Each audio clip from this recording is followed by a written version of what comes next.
그래서 12절에 보면은 하나님께서 모세에게 지금 말씀하시는데 너희는 나의 안식일을 지키고 이것이 대대 표징이고 사인이란 말이죠. 그리고 또 거룩하게 하는 하나님인 것을 우리에게 말씀해 주고 있어요.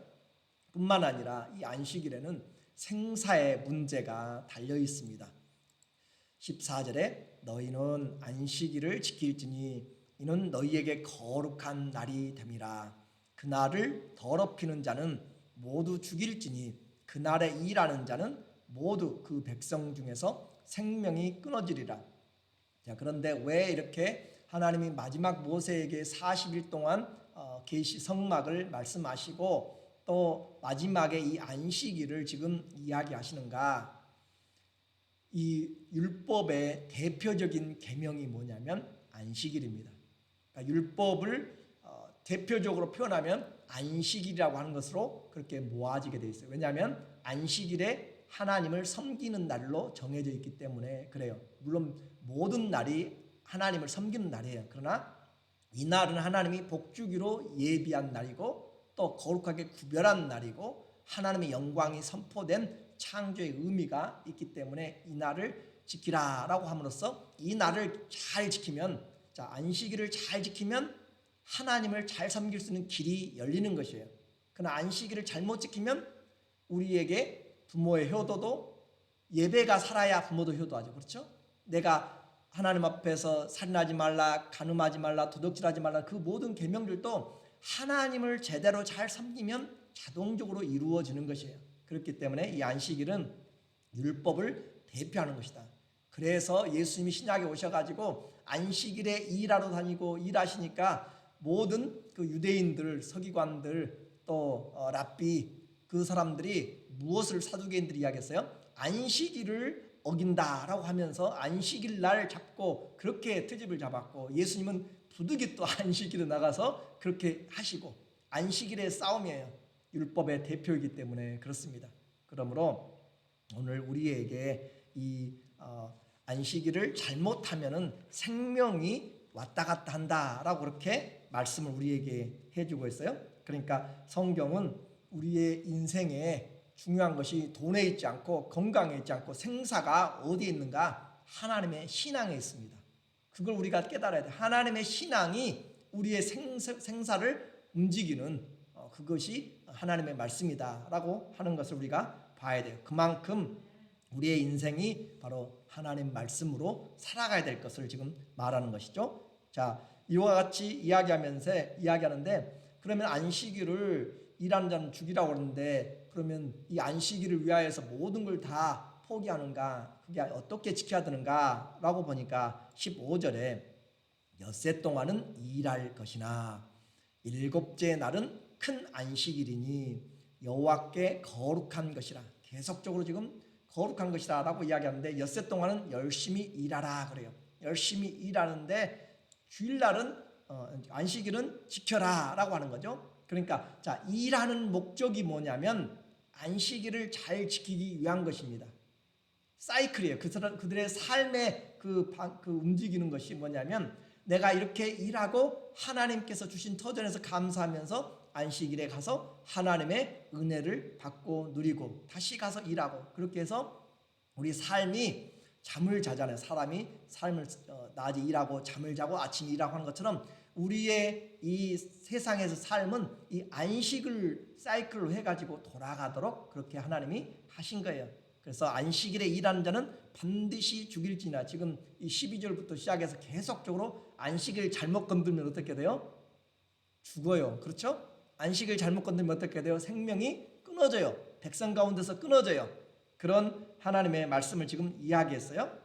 그리고 이것을 또 16절에 보게 되면 어떤 말씀하시냐면은 16절에 이같이 이스라엘 자손이 안식일을 지켜서 그것으로 대대로 영원한 언약을 삼을지. 이제 안식일을 어디까지 올려요? 언약으로 영원한 언약을 삼을 것이니 이는 나와 이스라엘 자손 사이의 영원한 표징이며 나 여호와가 엿새 동안에 천지를 창조하고 일곱째 날에 이 일을 마치고 쉬었음이라 하니라. 그러므로 이제 안식일을 하나님께서 언약으로, 그리고 언약도 영원한 언약으로 하셨고 영원한 표징으로, 사인으로 하셨고 하는데, 이것은 산 위에서 하나님이 갑자기 주신 것이 아니라 창조 때부터 창세기 2장에 아담을 모두 다 만들고 나서 제7일째 안식하시더라라고 하는 그때, 그래서 17절 하반절에 나 여호와가 엿새 동안에 천지를 창조하고 일곱째 날에 일을 마치고 쉬었기 때문에 너희가 이것을 지키라. 자, 그러면 이런 말이에요. 세상 살면서 지금은 우리가 주일을 있고 그렇게 7일로 그렇게 돌아가지만은 과거에는 이런 7일이라고 하는 것이 없었어요. 또 요즘은 우리가 주말에는 근무 많고 5일 동안 근무하잖아요. 그러나 과거에는 날짜가 상관없이 그냥 하루 종일 계속 일하는 거잖아요. 그런 것처럼 세상 사람들은 특별히 그 당시에는 한 달을 주기로, 달이 떠서 만월이 됐다가 다 초생달로 끝나고, 초생달로 금음달로 끝나는 거죠.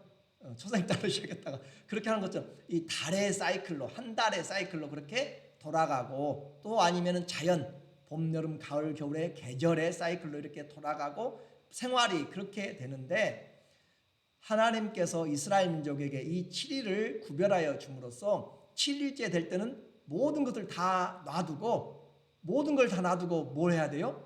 예배해야 돼요. 그러면 세상 사람들이 볼 때는 저 사람들은 이상한 사람들이에요. 그런데 그들은 왜 이렇게 해요? 하나님이 이 모든 것을 창조하였기 때문에, 그리고 그분이 이 안식일을 지키라 하였기 때문에 그들은 세상 사람들이 달을 이렇게 한 달로 사이클을 통하여서 그들의 삶을 찾든지, 아니면 이집트 같이 하루 아침부터 저녁 그렇게 해가 뜨는 데일리 라이프로 삶을 살든지, 아니면은 계절을 통하여서 하든지 그렇게 상관하지 않고, 이스라엘 사람들은 하나님이 천지를 창조했다라고 하는 것을 뭘 통해서 지금 보여주고 있냐면, 안식일을 지킴으로써 우리는 창조주 하나님이 계신 것을 믿고, 창조주 하나님이 모든 것을 창조하신 것을 믿고, 우리는 그분의 약속을 믿는 자다라고 하는 믿음의 표현이 뭐로 나타나고 있어요? 안식일로 나타나고 있다고요. 그런데 그 안식일을 지키지 않으면 저 사람은 하나님이 창조주신 것을 확인을 못 해주는 것이에요. 그러니까 그만큼 안식일은 단순히 하루를 구별한다는 그런 의미가 아니라 창조주 하나님을 인정하는 것이고, 그 하나님의 말씀을 내가 순종하는 것이에요. 무슨 말씀인지 이해가 되시죠? 그래서 이 안식일이라고 하는 것이 믿음을 표현하는 것이란 말이에요. 믿음을. 그리고 하나님을 인정하는 것이고, 나와 하나님의 관계를 말해주는 것이 이 안식일을 지키는 것이에요. 그러니까 안식일을 무시한 사람은 누구를 무시하는 것이에요? 하나님을 무시하는 것이에요. 얼마나 큰 의미인지. 그래서 이것은 모세에게 단순히 산 위에서 지금 주님이 십계명에 더해서 주는 그런 말이 아니라 창조 때부터 주님께서 지금 말씀하신 거란 말이에요. 그래서 창조주심을 우리가 오늘날에도 우리는 이와 같은 것을 잘 기억을 해야 돼요. 그래서 하나님 보시기에 좋았더라라고 하는 것이죠. 자, 그러면 이제 하나님께서 주신 이 안식일의 의미를 우리가 기억하는 것은 말씀드린 것처럼 창조주 하나님을 믿는 것이에요. 첫 번째는. 그리고 두 번째는 그 안식이 하나님의 영광이 드러나는 것이 안식이 되어야 돼요. 자, 하나님 모든 걸 쉬시고 하시고 이루시고 나서 안식하시니라라고 했는데, 부족함이 없는 것이고 하나님의 영광이 각각 다 드러나가지고 꽃은 꽃대로 피어나고, 또 새들은 새대로 날고, 또 사람들의 일들을 제대로 하는 것, 이것이 바로 토부, 좋다, 선하다라고 하는 것이죠. 안식일에 주님의 영광이 가득 차 있어요. 6일 동안 천지를 창조하고 모든 것들이 다 하나님의 계획대로 움직여 나가는 것, 그것이 안식이고, 안식에는 뭐가 나타나냐면 영광이 나타나게 돼요. 그래서 하나님의 영광 있는 것이 바로 안식일이에요. 그러면 오늘날 우리가 예배 드리면서 우리의 삶에 하나님의 영광이 회복되지 않으면 제대로 안식이 없는 것이에요. 그러므로 예수님께서 38년 된 중풍병자를 주님이 고친 거나, 또 소경을 세우거나, 또 안전병 일으키거나 주님이 하신 것들을 통해서 평생 동안 그렇게 억눌림 받아 있는 그런 자들을 주님이 안식일에 회복시키는 것은 일이 아니라 뭐예요? 하나님의 영광을 회복시키는 거예요. 하나님의 영광을 회복시키기 때문에 그것이 안식일을 제대로 지킨 것이에요. 일한 것이 아니라. 그런데 사람들은 어떻게 했어요? 안식일에는 쉬어라 라고 하는 것들만 받아들여서 그냥 목적을 잘못 오해하니까 안식일을 제대로 지키지도 못하고 안식일 타령만 하게 돼요. 오늘날 이 주일도 같은 의미로 생각을 해야 돼요. 그러므로 안식일은 창조주 하나님과 하나님의 영광이 드러나는 것으로 해야 된다. 자, 인생이 단순히 쉬는 것만이 안식이 아니라고 이야기했어요. 그러면 이제 문제는 오늘날 우리는 이제 안식일을 어떻게 지키는가 그 말이에요. 이제 안식일을 어떻게 지키는가. 왜냐하면 안식일을 안 지키면 구원이 없다라고 하고 안식일을 안 지키면 안 된다라고 그렇게 주장하면서 이에 침을 튀겨가면서 그렇게 하고 나누어지는 교단들도 있기 때문에 그래요. 율법을 문자적으로 받아들임으로써 성경을 오해하는 그런 사람들이 있기 때문에 오늘도 여러분이 이 말씀을 들으면 이 안식일 영원히 지키라고 이야기하고 죽는다고 이야기하고 언약이라고 이야기하고 계속 이야기하니까 아이고 우리 오늘부터 이제 안식일 지켜야겠네라고 생각하면 성경을 우리가 잘못 배우고 있다라고 하는 것이에요. 그러므로 오늘 말씀이 아주 중요하다고 제가 미리 말씀을 드렸어요. 성경은 성경의 해석을 하는 방법이 따르게 되어 있습니다. 그래서 성경은 가장 먼저 글로 기록됐잖아요. 글로 기록됐어요. 그러니까 문자적인 해석을 우리가 해야 돼요. 그리고 그 문자는 문맥에서 같은 의미를 통하게 되죠. 두 번째는 이 문자는 똑같은 문자라고 다 같은 것이 아니라 문학이라고 하는 그런 것에 소설과 또 시는 그 같은 언어가 달라요. 느낌도 다르게 되어 있습니다. 그래서 다큐멘터리인지 아니면 역사서인지 자서전인지 소설인지 각각에 따라서 이 의미가 달라져요. 상징적인 것이죠. 그리고 역사적으로 또 문화적인 내용에 따라서 그걸 이해하는 것이 틀려요. 우리 한국 사람들한테는 그 정하면은 초코파이 정하면은 모든 것이 통해요. 한이라고 이야기하면 얼마나 많은 어려움을 당하고 외세의 침략을 당하고 한이 맺힌 민족이라고 그렇게 생각하잖아요.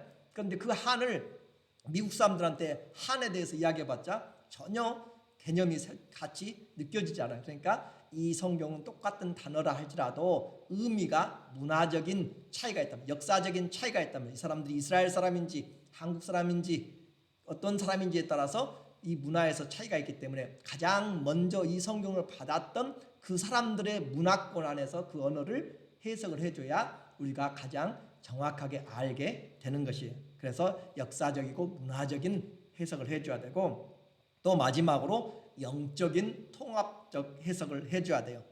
하나님의 말씀이 상징적으로 될 수 있고 영적인 부분을 우리에게 이야기하고 있기 때문에 문자 그대로만 받아들여서는 전혀 맞지 않는 부분들이 많이 있다라고 하는 것입니다.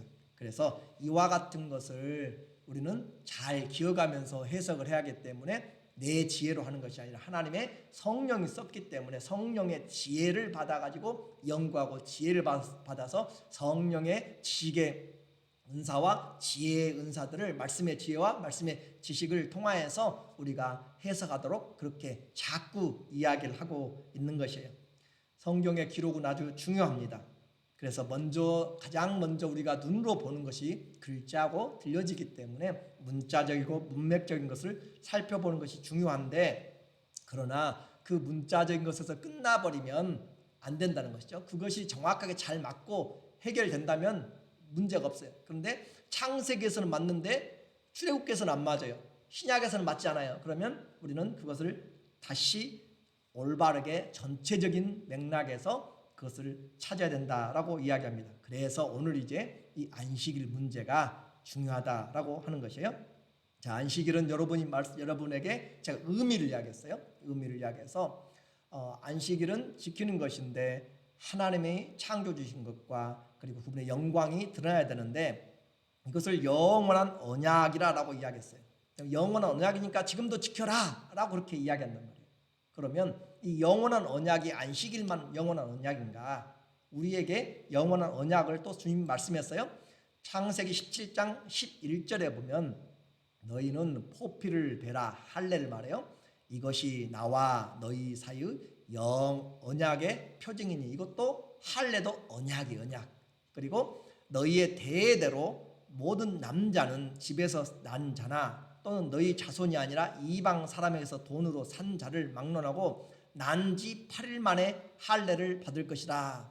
여기도 8일 만에 안 되고 나중에 사와가지고 장성해서 됐으면 8일이 안 지켜졌네요. 그러니까 문자적인 것을 우리가 잘 알되 적용을 잘해야 한다는 거죠. 13절 너희 집에서 난 자든지 너희 돈으로 산 자든지 할례를 받아야 하리니 이는 내 언약이 너희 살에 있어 영원한 언약이 되려니와. 자, 안식일도 영원한 언약이고 할례도 영원한 언약이고 또 14절에 할례를 받지 아니한 남자 곧 그 포피를 베지 아니한 자는 백성 중에서 끊어지리니 그가 내 언약을 배반하였습니다. 완전히 여기서도 죽음이네요. 그러니까 똑같은 그런 언약들을 이야기를 해요.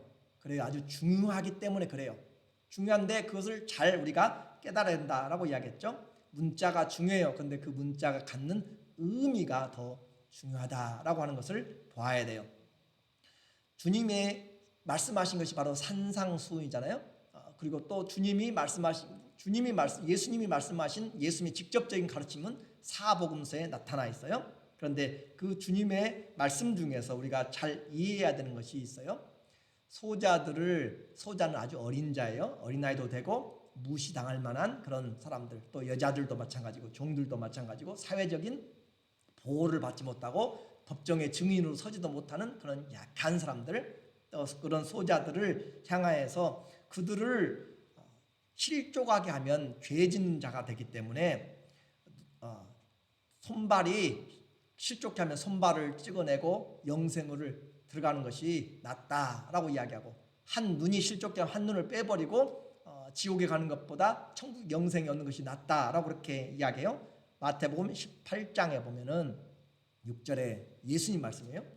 누구든지, 예외가 없어요. 누구든지 나를 믿는 이 작은 자 중 하나를 실족하게 하면 차라리 연자 맷돌이 그 목에 달려서 깊은 바다에 빠뜨려지는 것이 나으니라. 자살을 주님이 유도하고 있네요. 살 가치가 없어요 지금.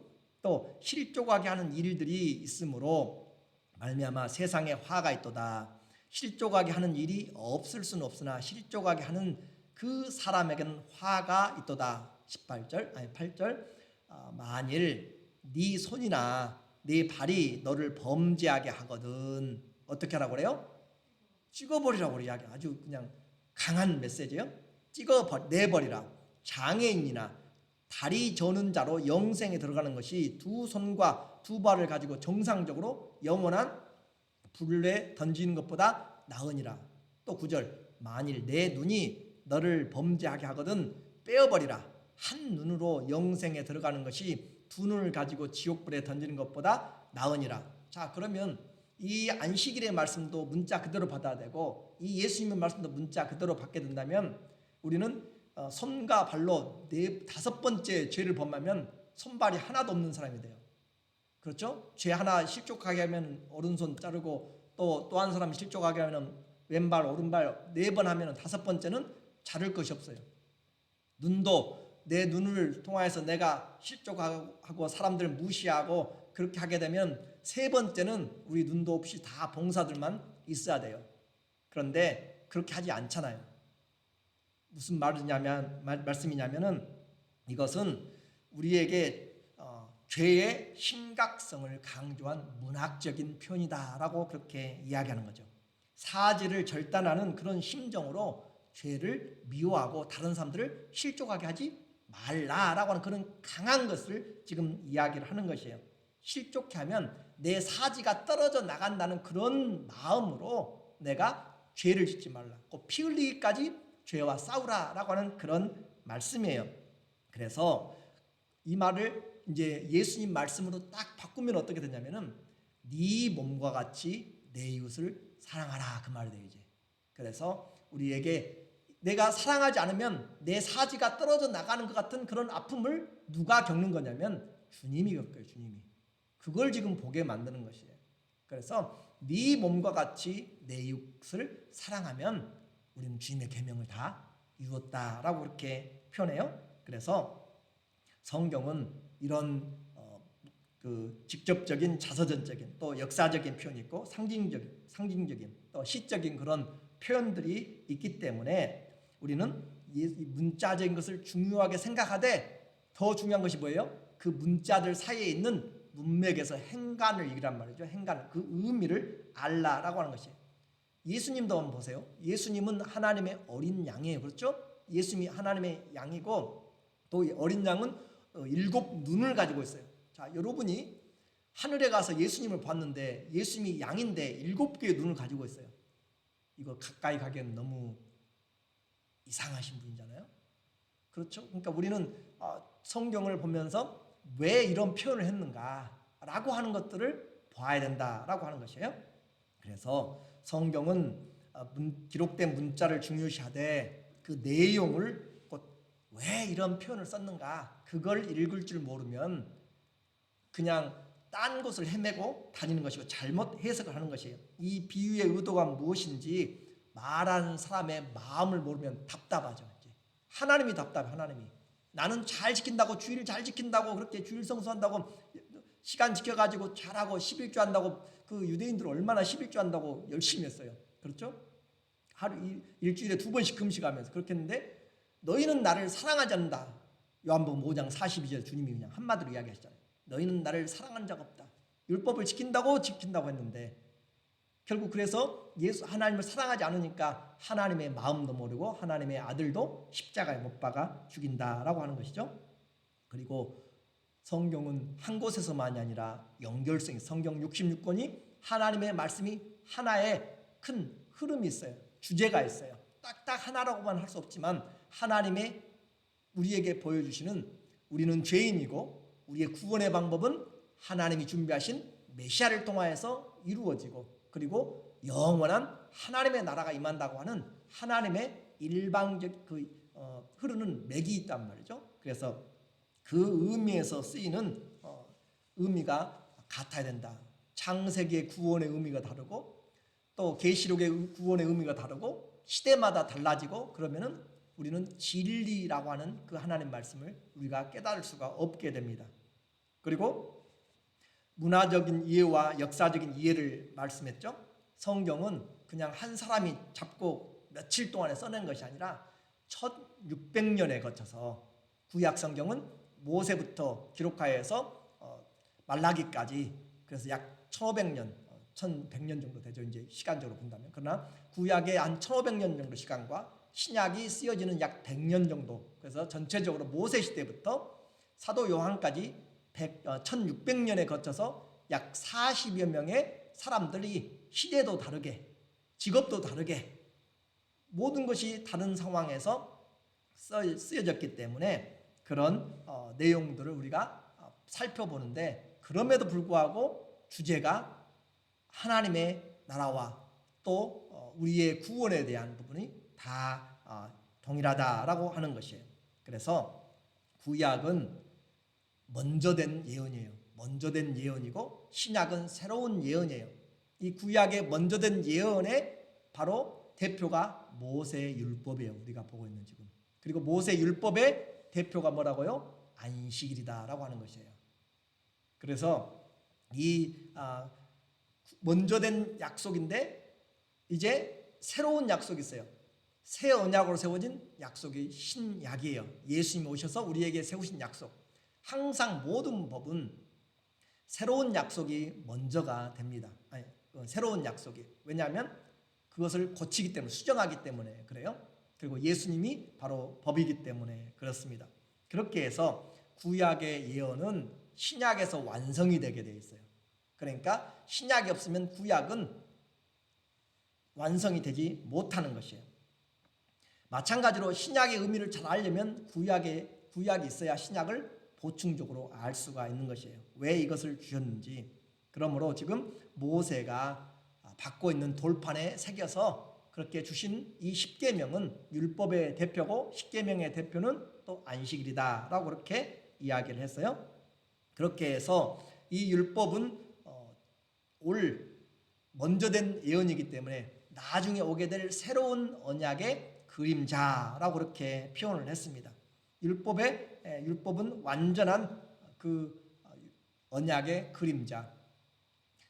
옛날에 데이트하실 때, 여러분들이 데이트하실 때 옛날에는 같이 만나기도 힘들고 전화도 없고 그러니까 선을 볼 때도 사진이 흑백 사진하고 아니면 편지를 보내가지고 그걸 가지고 이렇게 또 연애 편지도 하고 아마 그랬을 거예요. 그런데 사진을 보고 편지를 읽으면서 이렇게 소중하게 간직했는데 그분이 나의 배우자인 것을 이제 생각하면서 결혼을 기다리고 있는데 진짜로 이제 신랑이나 아내가 될 분이 같이 만났으면 이 편지와 이 사진은 내가 그 사람인 것을 보증하는 것이지 그 자체가 나는 아니거든요. 그렇죠? 이 본체가 왔어요. 신랑 될 사람, 신부 될 사람이 왔으면 그 과거에 썼던 것들은 신랑의 한 부분의 표현이고 신부의 한 부분의 표현이에요. 진짜는 이 앞에 서 있는 그 사람. 구약의 모든 것들은 오시게 될 예수님을 보여주고 있는 부분적인 것이에요. 하나님의 모든 말씀을 성경에 다 담을 수 있어요? 없어요. 그렇죠? 그러나 예수님은 하나님 자신이세요. 그러므로 예수님이 우리에게 실체가 된다라고 하는 것이고 이 말은 예수님의 신랑이 이제 소개를 하는 거죠. 이 성경은 이런 뜻이다. 이 편지는 이런 내용이었습니다. 라고 그렇게 이야기해 주면 되는 것이에요. 그러므로 오늘 우리에게 율법은 그리스도가 새 언약을 세우기까지 그리스도가 오시기까지의 뭐라고요? 그림자라는 것이 그림자. 자, 그래서 갈라디아서 3장 24절 시작. 이같이 율법이 우리를 그리스도께로 인도하는 초등교사, 우리 성경에는 몽학 선생이 되어 그렇게 했어요. 율법이 몽학 선생이란 말이에요. 깨닫지 못한 초등교사가 되어 우리로 하여금 믿음으로 말미암아 의롭다함을 얻게 하려 함이라. 25절 믿음이 온 후로는 예수님을 믿는 것이에요. 그러니까 복음이 온 후로는 우리가 초등교사 아래에 있지 아니하도다. 초등교사가 누구라고 했어요? 율법이라고 했죠. 자, 예수님이 오시고 나서 복음이 오고 나서는 우리가 누구 아래에 있지 않아요? 율법 아래에 있지 않아요. 누구 아래에 있어요? 진짜이신 예수님 아래에 있어요. 그렇기 때문에 율법의 지배를 받기를 원하는 사람들은 종이라고 이야기해버려요. 왜냐하면 그 종의 지배를 받게 되기 때문에 그렇고, 그래서 복음이 왔으니까 우리는 아들의 영을 받은 것이 아들의 영을. 그러므로 더 이상 우리는 율법의 지배를 받지 않되 율법의 정신은 알고 있어야 돼요. 왜 이 율법을 주셨는지. 그 율법을 따라서 누가 왔어요? 예수님이 왔잖아요. 그 율법을 따라서 왔기 때문에 자, 어머니가 이제 임신을 하여 가지고 해서 아이를 낳게 되면은 그 10개월 동안은 10개월 동안은 탯줄과 태반과 양수 모든 것이 다 필요해요. 그러나 아이를 출산하고 나면 그것은 필요가 없는 것이에요. 그래서 우리에게 예수 그리스도가 오셨다라고 하는 것은 과거를 무시하는 것이 아니라 그 통로를 사용한 것이기 때문에 어머니의 사랑이 거기에 배어 있는 것이에요. 율법도 하나님의 사랑이에요. 그래서 우리는 하나님의 마음이 거기에 담겨져 있는 것이고, 그리고 하나님께서 그 율법을 통하여서 예수님이 때가 잠에 여인의 후손에서 오게 했다라고 그렇게 이야기했죠. 자, 그러면 왜 이렇게 율법이 우리가 율법 아래 있지 않는가? 율법은 하나님을 다 표현했다고 그랬어요? 못했다고 그랬어요? 다 표현하지 못하고 진짜가 오시기까지 그림자이기 때문에 완전하지를 못해요.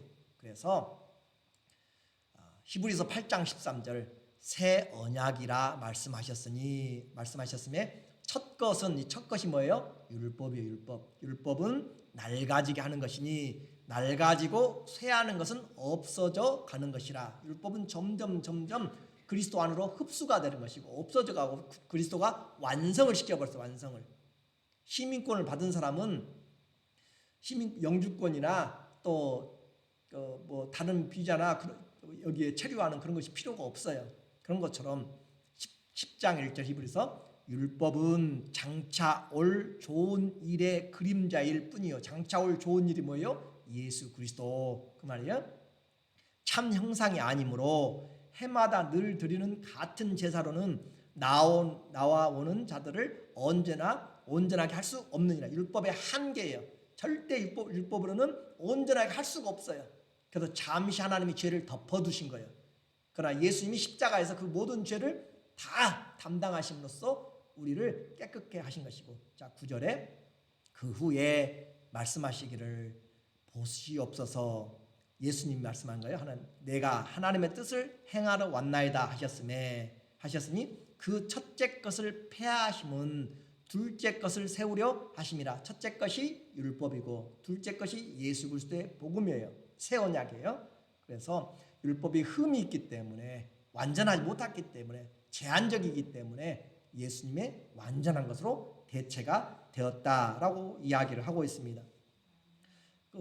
그러므로 구약의 이제 안식일과 본론으로 들어와서 구약의 안식일과 할례도 제한적이고 완전하지 못하고, 그래서 그 완전한 그리스도 안에서 다시 재해석이 되어야 되는 것이에요.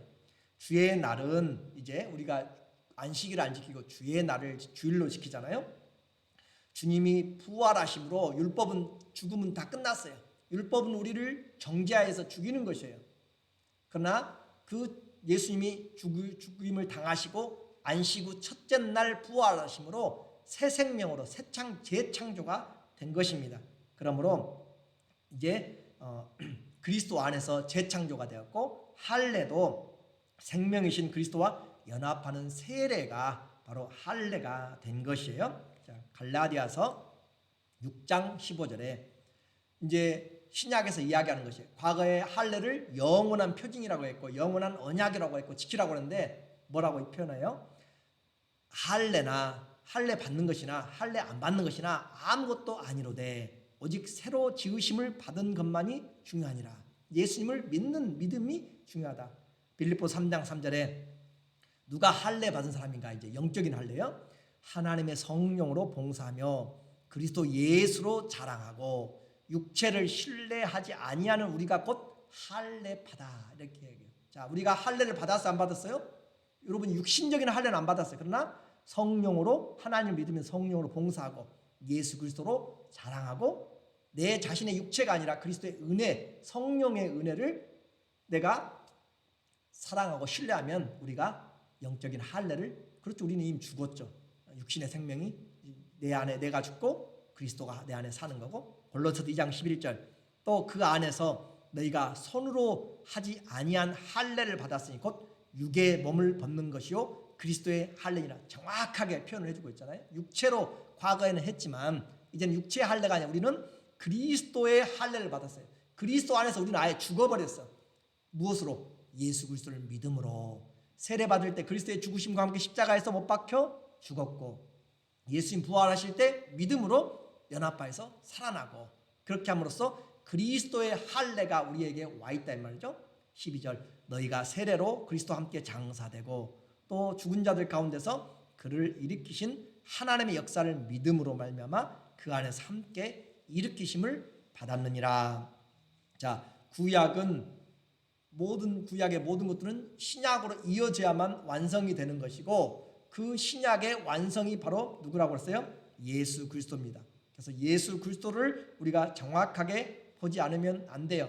자, 골로새서 2장 16절 그러므로 먹고 마시는 것, 구약에서 레위기 11장부터 너희는 부정한 것, 정결한 것, 모든 것, 지금도 또 돼지고기는 안 먹고, 또 이슬람도 마찬가지고 먹는 거 안 먹는 것 가지고 할랄 법도 마찬가지고, 또 이스라엘도 마찬가지고, 그런 것들은 다 지나간 것이에요. 그건 그림자예요. 그러므로 먹고 마시는 것이나 절기나 초하루나 안식일을 이유로 누구든지 너희를 비판하지 못하게 하라. 이런 것들은 장래일에 뭐라고요? 그림자는 아무리 있어도 필요가 없어요. 그림자는 실체가 중요하지.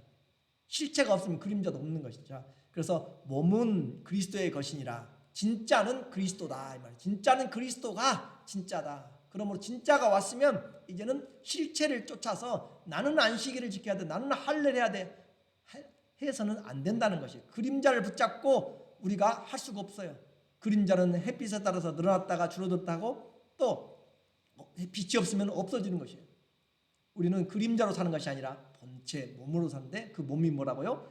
그리스도라라고 이야기했어요. 그래서 우리는 실체를 붙잡고 사는 것, 그리스도를 붙잡고 사는 것이에요. 모든 성경은 그래서 그리스도를 쓰고 있습니다.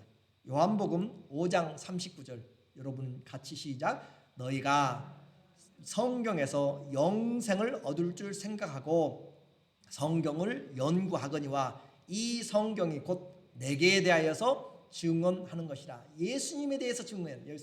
누가복음 24장 44절 또 이르시되 내가 너희와 함께 있을 때 너희에게 말한 바 곧 모세의 율법과 선지자의 글들과 시편에 나를 가르쳐 기록된 모든 것이 이루어져야 하리라 한 말이 이것이라 하시고, 예수님에 대해서 한쪽만 이야기한 것이 아니라 전체적인 것은 예수님의 사역과 성품과 예수님에 대한 것을 다 이야기했어요. 그래서 요한복음 5장 46절 모세를 믿었더라면 또 나를 믿었으리니 이는 모세가 내게 대하여 기록하였습니다. 여러분이 모세가 쓴 창세기, 출애굽기, 레위기, 민수기, 신명기, 모세오경 다 읽어보세요. 예수님에 대해서는 하나도 안 나와요. 그런데 그는 지금 누구를 쓰고 있다고요? 예수님을 지금 쓰고 있다라고 하는 것이에요. 그래서 성경이 이렇게 그리스도 중심적으로 보는 것이 바로 구속사적인 해석이다라고 그렇게 표현합니다. 율법은 없어지고 폐하해진 것보다는 율법의 정신이 완성이 됐어요. 그리스도 안에서. 그래서 마태복음 5장 18절에 내가 율법을 폐하러 온 줄로 생각하지 말라 율법을 완성하러 왔다라고 이야기했잖아요. 그러므로 그리스도의 십자가의 이제 대속이 완전한 제사이기 때문에 더 이상 동물의 제사 그렇게 했던 것 아침 저녁으로 할 필요가 없습니다. 그리스도의 부활로 율법의 대표인 안식일이 완전히 다 성취가 되었어요. 그러므로 안식일을 지킴으로 구원을 받는다든지 그런 것들로 현혹되거나 미혹돼서는 안 됩니다. 오직 구원은 예수 그리스도를 믿음으로 되는 것이지 거기에 어떤 음식이나 절기나 할례나 어떤 것도 추가되어서는 안 되는 것이에요. 이제 사도들이 점차 맨 처음에는 예수님 부활하고 나서는 그들이 모일 수 있는 시간이 안식일에 사람들이 아직 유대인들이 많이 모이기 때문에 그때 회당에 가가지고 전했고 점차적으로 주일로 바꿔지게 되는 것이에요. 그렇게 해서 오늘날 주일은 불완전한 율법 안식일을 완성시킨 그리스도의 날입니다.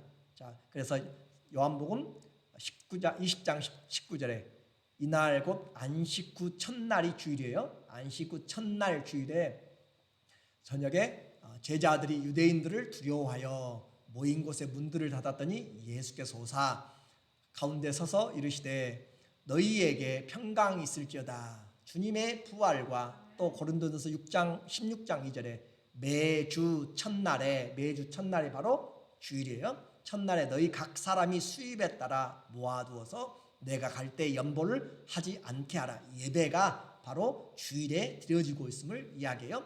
또 성령도 요한계시록 1장 10절에 주의 날에 내가 성령에 감동되어 내 뒤에서 나는 나팔소리 같은 큰 음성을 들으니, 그렇게 함으로써 성경의 모든 계시는 예수 그리스도를 표현하고 있고 예수 그리스도로 통합되도록 하늘에 있는 것이나 땅에 있는 것이나 다 예수 그리스도로 통합되도록 그렇게 주님이 준비하신 것입니다. 에베소서 1장 10절 말씀에 하늘에 있는 것이나 땅에 있는 것이 다 그리스도 안에서 통일되게 하려 하심이라. 그래서 구약은 메시아가 오시는 통로요 길이에요. 그리고 그 길을 따라서 주님이 오셨어요. 율법의 중요성은 안식일을 통하여서 하나님을 예배하는 것이라고 했잖아요. 이제 신약에서는 신약의 중심은 그리스도를 예배하는 것이 모든 날이 그리스도의 날입니다. 그러나 구별하여서 하나님 앞에 주일을 지킴으로써 우리가 세상 사는 삶 동안에 주일을 지킴으로 예수님의 부활을 전하는 것이고 예수님이 율법을 완성하였음을 이야기하는 것이고 또 다시 오실 주님의 약속을 우리가 증거하는 것이 바로 이 재창조와 완성의 날로 우리가 주일을 지키는 것이에요. 그래서 이 주님이 피로 세우신 새 계명이자 다시는 없어요. 마지막 계명입니다. 그 언약입니다. 그리스도가 없으면 우리는 이제 아무것도 없습니다. 예배 아무리 열심히 드리고 주일 성수한다고 아무리 하고 뭘 해도 그 중심이 그리스도가 중심이 되지 아니하면 우리는 성경을 읽어도 그리스도를 발견하지 못하고 성경을, 그래서 뛰어난 학자들이 성경을 아무리 읽어도 믿음이 없어요. 왜요? 그리스도를 보지 못하기 때문에, 눈에 수건이 씌워져 있기 때문에 보지를 못하는 것이에요. 그리스도를 보지 못하면 우리의 신앙생활은 다 허무하게 되는 것이에요. 사나 죽으나 그리스도가 존귀케 되기를 원하는 바울의 기도처럼 오늘 우리에게 예수 그리스도가 오신 것이 얼마나 놀라운 축복이고 하나님의 은혜인지 다시 한번 우리를 복음 안에서 자유케 하신 그 주님으로 인해서 우리의 믿음 생활이 풍성한 예수 그리스도를 알므로 은혜와 평강이 더욱 많으시기를 예수님의 이름으로 축원합니다. 아멘. 기도하겠습니다.